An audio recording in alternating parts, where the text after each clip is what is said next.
तो जो सोक्रेट्स था उसकी एक बात बेहतरीन थी कि वो क्वेश्चनिंग बहुत करता था। सोक्रेट्स कहता था कि I know only one thing that I know nothing. मैं एक ही चीज़ जानता हूँ कि मैं कुछ भी नहीं जानता हूँ। वो एक डायलेक्टिक मेथड यूज़ करता था। वो क्या करता था कि अपने से बुद्धिमान जो लोग हैं ना, उसको पकड़ पकड़ के बिठाता था बात करने के लिए, कि मैं बात करूँगा और जानूँगा कि ऐसा क्या खास है कि सामने वाला भाई बुद्धिमान बताता है अपने आप को। तो फिर ज्ञान देता था, एक टॉपिक दे देता था सामने वाले को, सामने वाला उस टॉपिक के ऊपर ज्ञान देता था। सामने वाले ने जो ज्ञान दिया है, सोक्रेट्स भाई को कुछ बातें सही लगी, कुछ बातें गलत लगी। कुछ जो बातें गलत लगी उन पे और क्वेश्चनिंग करता था और सवाल पूछता था, फिर सामने वाला उसका जवाब देता था, फिर सोक्रेट्स और सवाल पूछता था। एक पॉइंट के बाद में सामने वाला या तो बोर हो जाता था या फिर गुस्सा करता था, यार तू कितने सवाल पूछ रहा है। तो सोक्रेट्स को पता लगता था कि सामने वाले को आता नहीं है जवाब, या सामने वाले के पास कैपेसिटी नहीं है बताने की, और ये फालतू ही खुद को वाइस कह रहा है। तो ये वाइस नहीं है, फिर भी खुद को वाइस कह रहा है। इससे अच्छा तो मैं ही वाइस हूँ, क्योंकि मेरे को पता तो है ना कि मेरे को कुछ चीज़ों का पता नहीं है। मेरे को कम से कम मेरी इग्नोरेंस जो है, अज्ञानता जो है, उसका पता तो है ना। कुछ बंदे तो ऐसे हैं जिनको कुछ नहीं पता, फिर भी वो अपनी ईगो में आके मानते हैं मुझे सब कुछ पता है। तो कम से कम मैं उनसे तो बुद्धिमान हूँ ना, कि मुझे पता है कि मुझे कुछ नहीं पता। तो मुझे नहीं पता है इस चीज़ को मतलब पता होना बहुत बड़ी बात होता है। लोगों को कुछ पता नहीं होता, फिर वो मान के बैठ जाते हैं कि यार मुझे पता है, मैं जानता हूँ ये वो। ऐसा नहीं होता। अगर आपको नहीं पता है, अगर आप मानते हो कि आपको नहीं पता है, तो वही एक रास्ता है जो लेके जाता है रियल नॉलेज की तरफ। तो इसीलिए सोक्रेट्स को उस टाइम का वाइजेस्ट मैन कहा जाता था। अब ग्रीक के लोग तो पूरी दुनिया का वाइजेस्ट मैन कहते हैं सोक्रेट्स को, बट नहीं, उनसे पहले भी बहुत फिलोसफर्स इंडिया में आ चुके हैं। तो हाँ, ग्रीक का तो वेस्टर्न फिलोसफी में तो सबसे वाइजेस्ट माना जाएगा, क्योंकि उसे ये पता था कि वो वाइस सामने वाला नहीं है, वो खुद है। क्योंकि अगर वो खुद कुछ नहीं जानता है तो वो कम से कम एक क्लेम तो नहीं करता ना कि मैं वाइस हूँ। तो सामने वाले से तो बुद्धिमान मैं हूँ, क्योंकि मुझे पता तो है ना कि मैं कुछ नहीं जानता हूँ। कम से कम उससे ज़्यादा तो मतलब अवेयर हूँ ना, मैं उससे ज़्यादा तो जागरूक हूँ ना खुद के बारे में, कि मैं खुद को वाइस तो नहीं कह रहा हूँ ना। तो उससे तो वाइस मैं हूँ ही। तो ऐसे बहुत सारे वाइस मैन होते थे जो खुद को बुद्धिमान बताते थे, बट उन्हें पता कुछ होता नहीं था। सोक्रेट्स को भी ऐसे ही लगा कि पता तो मुझे भी नहीं है, पता तो इसे भी नहीं है, बट कम से कम मुझे ये तो पता है ना कि मुझे कुछ नहीं पता है, इसे तो वो भी नहीं पता है। सो ये क्वेश्चनिंग जो होती थी ना, ये बहुत इंपॉर्टेंट होती थी। क्वेश्चनिंग जो है ना, उससे आप अपने दिमाग के तार खोल सकते हो। आप जब भी फिलोसफी पढ़ोगे, इंडियन फिलोसफी, वेस्टर्न फिलोसफी, बहुत सारी फिलोसफीज पढ़ोगे जब आप, तो आप एक चीज़ नोटिस करोगे, वहाँ पे बहुत सारे फिलोसफर्स ने क्या किया है, इंडियन फिलोसफी के अंदर भी एक दूसरे की फिलोसफी को जवाब देते हुए ही अपनी फिलोसफी दी है। और वेस्टर्न में भी ऐसा ही हुआ है। तो सवाल जवाब जब तक नहीं होंगे, जब तक हमारे पास अलग अलग पर्सपेक्टिव्स नहीं आएंगे, जैसे ए बी सी डी 4 लोग हैं, तो ए कुछ कहेगा तो ही तो बी उसका जवाब देगा। फिर बी की बात सी को भी नहीं अच्छी लगी, ए को भी नहीं अच्छी लगी, डी को भी अच्छी नहीं लगी, फिर वो अपने अपने पॉइंट ऑफ व्यूज देंगे। तो ऐसे बातचीत होती है क्वेश्चनिंग करने से। दूसरी चीज़, क्वेश्चनिंग करने से ब्लाइंड फेथ ख़त्म होती है। ब्लाइंड फेथ ख़त्म होगी तो हम आगे बढ़ेंगे लाइफ में। जैसे कि कुछ लोगों ने कुछ बोल दिया है, कुछ मान के बैठ चुके हैं, तो उस चीज़ से आगे बढ़ा जा सकता है कि हमें मानना नहीं, हमें जानना है। जैसे ओशो कहते थे मानो मत जानो, तो हम जानेंगे, हम मानेंगे नहीं। जैसे बुद्ध ने कहा था आत्मदीपो भव।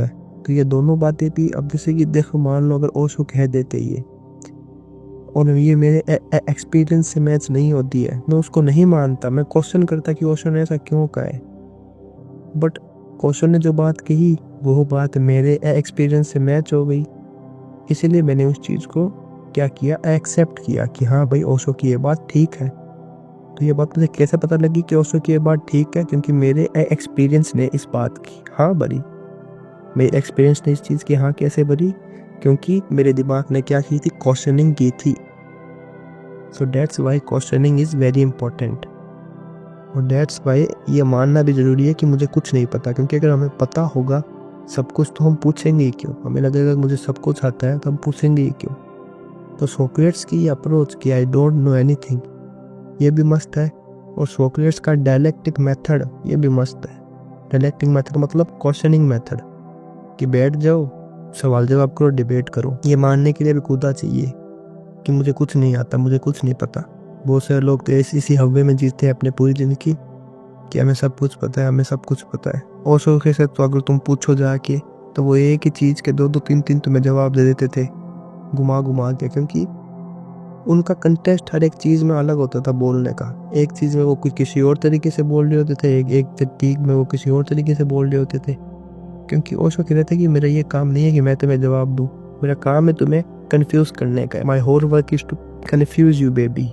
ये एक उनकी स्टेटमेंट लगी है।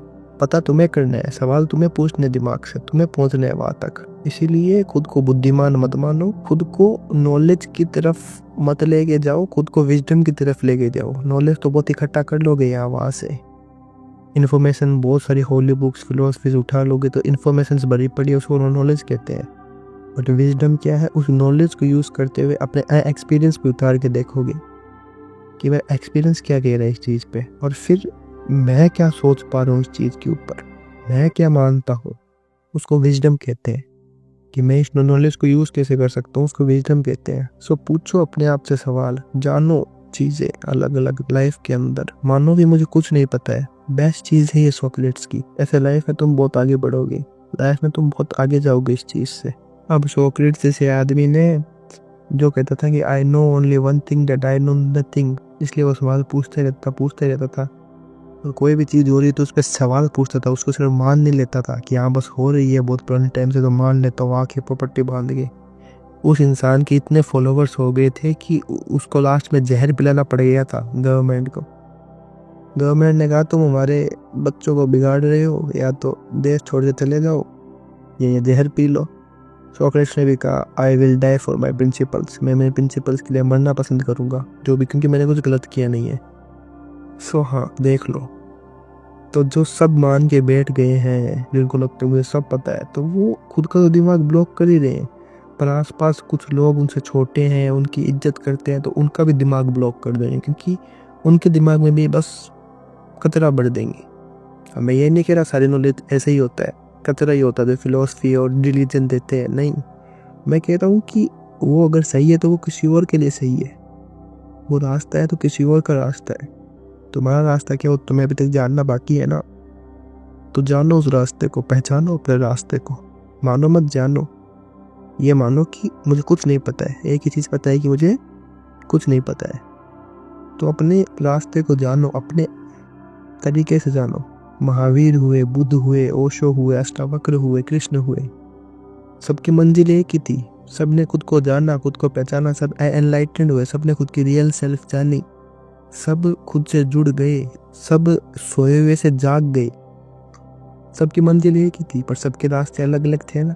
और इसके ऊपर भी कभी एक डिटेल में वीडियो बनाऊंगा कि ऐसा क्यों होता है कि सबके रास्ते अलग अलग होते हैं बट लास्ट में सबको एनलाइटेंड कहा जाता है। सब जागे हुए इंसान है, जागे हुए एक ज्योति है जागी हुई, सब जाग गए थे। तो सबके रास्ते अब अपने अपने थे ना, वैसे तुम्हारा रास्ता अब अपना होगा। आप पहुंचोगे वहीं, जाग जाओगे, खुद से मिल जाओगे, जुड़ जाओगे, बट रास्ता तुम्हारा खुद का है, ज्ञान का।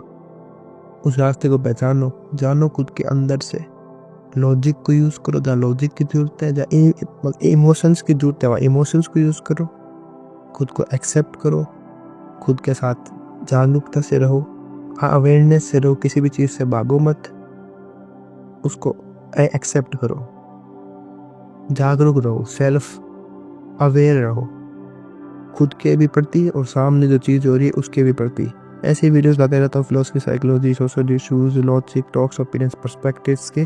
बाकी मैं मिलता हूँ अगले वीडियो में, तब तक के लिए मस्त रहो, ऐसे देखते रहो और मज़े में रहो, बस देखते रहो और अपने दिमाग पे यूज़ करते रहो। बाय।